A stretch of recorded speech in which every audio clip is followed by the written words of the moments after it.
In this video, we're putting two AI chat models to the test, and you've probably heard of both of these.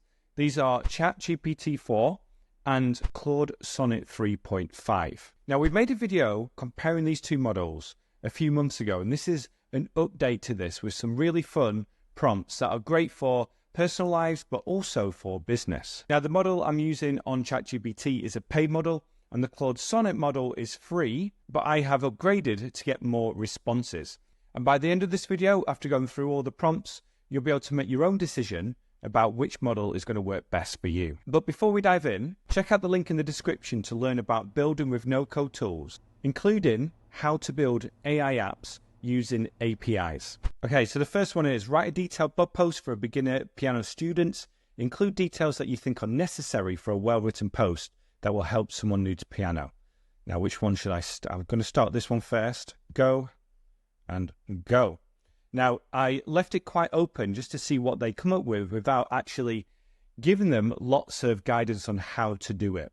So what I'm going to do is just pause the video, let this finish, and I'll come back to it. So a massive difference straight off the bat. If you look at the ChatGPT one on your left, you'll notice that it's written it in paragraphs, but it does include listicle things like this as well. It's put it in different headline topics here as well, and it expands on the different things here as well. And it expands on the bullet points and the list that it's given. And I'm going to just say, how many words was that? And then, as we're doing that, we'll go over here. And what you notice straight away is that it starts off with paragraphs, but as it goes down, it's very bullet pointy. Especially it gets a little bit lazy, I think, at the end, where while self-learning is possible, a good teacher can provide, help you, keep you motivated. Now, with any kind of response, it's all about the prompt. But I give this one definitely to ChatGPT because this is something that I would use as a format in a blog post personally. Whereas this one, it seems like it got a little bit like, I'm just going to list topics here. I'm just going to say enjoy the journey here as well. So definitely to ChatGPT. And if you see here, ChatGPT did nearly double the words, 1,035 versus 585. Let's move on to prompt 2. I'm just going to use the same threads here. The next one, I'll just click send and then read it to you. So it is this. Plan an exciting 5-day itinerary for Rome in the summer for someone who likes adventure during the day and restaurants and bars in the evening. Now, what I've noticed is Claude is definitely getting through this quicker. How interesting.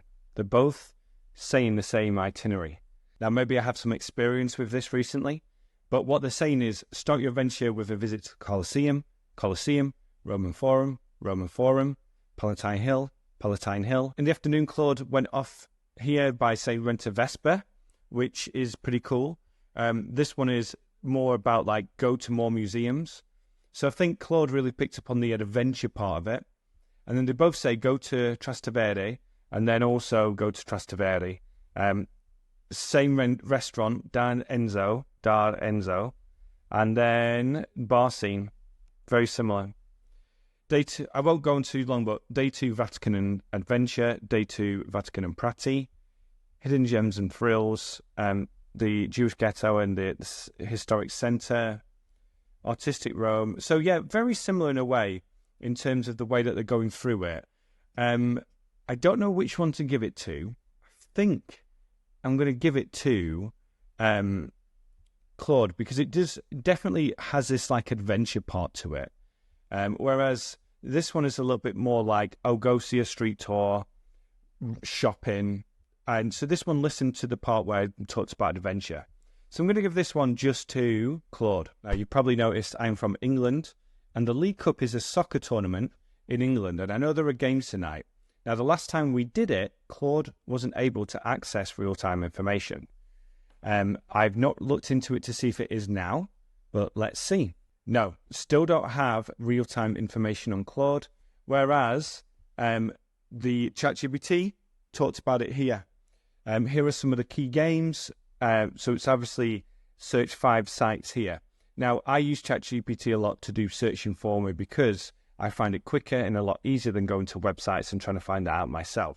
So if you wanted to do search, use ChatGPT And obviously, we're going to give this one to ChatGPT. Now, the next one is all about writing tweets or posts. What I've asked it to do is 3 tweets to write posts for X, no hashtags, talk about no-code tools.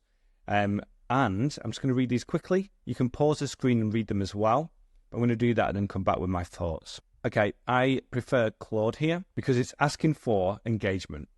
So no-code tools are democratizing app development. You no longer need to be a coding wizard to bring your ideas to life, etc. What's your favorite no-code tool?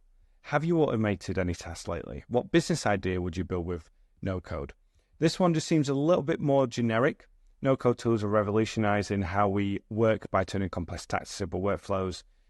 Just a little bit more generic. This one has a little bit more authority, in my opinion. So we're going to give this one to Claude. Now, the next one is a little risky because I'm asking AI about jobs. But it's this. What are the potential long-term implications of AI in jobs? Both positive and negative impacts. Can you make any predictions for 2030?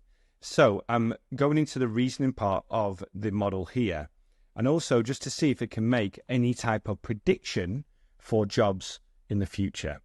So what we're doing here is it's listing this very in a very specific way where there's not a lot of text here, whereas as you notice, ChatGPT has more text.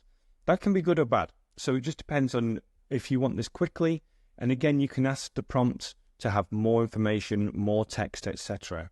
But they've both done it very similarly, where Claude has listed 5 positive, 5 negative, 4 positive, 4 negative, and then predictions. So there are 7 predictions here, 4 over here, and then there's no conclusion over here. So I'm just going to have a little read of this and then let you know what I think. Now, mainly just reading the predictions, I found them really interesting because Claude went into real detail here. Well, not detail, but it went very direct. For example, it's saying new economic models. We may see the emergence of new economic models to address AI-driven job displacement, such as universal basic income or job guarantees. Education overhaul, gig economy growth, shifting skill demand, AI ethics roles. So this one wasn't as quite direct in terms of what it's saying. It's just like reskilling programs, and not really saying that there'll be a massive difference, but just more of like the things on the outside of what's really happening. So I'm going to just give this to Claude, not in a big way, but just enough to say, okay, I prefer this answer here. So if I tally it up correctly, I think Claude won just 3-2, but I think the blog post one was the biggest difference when it came to the differences between these models. So which model do you prefer? Which one are you using? Are you thinking of making the switch? Are you thinking about using both for different tasks? Let us know in the comment section below. And then go to nocode.mba, where you can learn about our no-code courses and tutorials so that you can build with no-code tools, including building AI apps and using Anthropic's API, for example, in order to bring in that AI functionality into your app. So just go to nocode.mba or click the link in the description to learn more about that. Again, thank you for watching. Be sure to check out the other videos that we have on using AI in your apps. I'll leave a link to that playlist in the description. Be sure to subscribe if you're new here, and I'll speak to you soon. Bye for now.